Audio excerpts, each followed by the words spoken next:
आज बिहार की सियासत हो या राष्ट्रीय राजनीति का परिदृश्य, हर जगह लालू यादव को बीजेपी के विरोधी के रूप में जाना जाता है। लेकिन सियासत में सब कुछ हमेशा एक जैसा नहीं रहता है।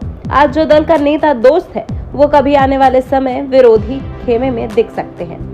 जो आज के समय एक दूसरे के दुश्मन है, वो कभी न कभी सियासी दोस्त भी बन सकते हैं। ऐसे ही सियासी दोस्ती और दुश्मनी का नजारा कभी बिहार में भी देखा जाया करता था। जब लालू यादव को सीएम की कुर्सी बीजेपी के समर्थन में मिली थी, सियासत का एक दौर वह भी था जब हर छोटी बड़ी पार्टी की लड़ाई सिर्फ और सिर्फ कांग्रेस से हुआ करती थी। किसी भी बात पर ये कांग्रेस विरोधी दल एकजुट हो जाया करते थे और कांग्रेस को सत्ता में आने से रोकने की हिदायत करते हैं। भूतपूर्व प्रधानमंत्री इंदिरा गांधी के लगाए आपातकाल के समय साल 1975 में यह पूरी एकजुटता के साथ सामने आया था। इसके बाद बिहार के संदर्भ में बात 1990 विधानसभा चुनाव तक आती है, जब इमरजेंसी के विरोध में देश में मंडल आंदोलन की लहर थी और दूसरी ओर बीजेपी कमंडल की राजनीति को धार देने से जुटी थी। लेकिन कांग्रेस विरोध के मामले पर दोनों एकजुट थे। केंद्र में वीपी सिंह की अगुवाई में जनता दल की सरकार चल रही थी और बीजेपी का समर्थन उसे हासिल था। इसी बीच बिहार में विधानसभा का चुनाव हुआ, तब झारखंड का हिस्सा भी बिहार राज्य में ही था।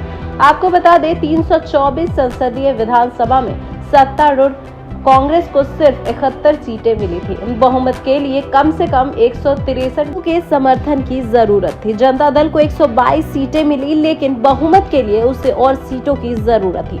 आपको बता दें, बीजेपी के कुल 39 विधायक जीत कर पहुंचे थे। केंद्र की वीपी सिंह सरकार की तर्ज तक बीजेपी ने बिहार में भी जनता दल सरकार को खूब समर्थन दिया।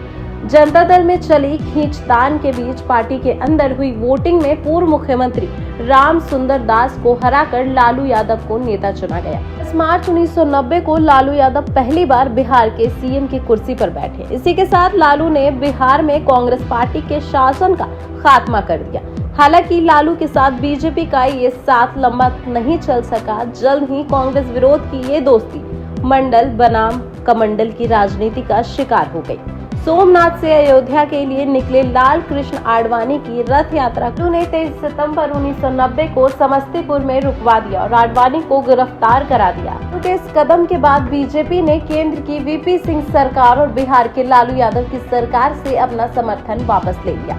बीजेपी के इस कदम से केंद्र की वीपी सिंह की सरकार तो गिर गई, लेकिन बिहार में लालू प्रसाद यादव अपना किला बचाने के लिए बड़ा दांव खेले गए। तो प्रदेश बीजेपी के बड़े नेता हुआ करते थे इंदर सिंह नामधारी लालू के समर्थन में आज गए और बीजेपी में टूट हो गई।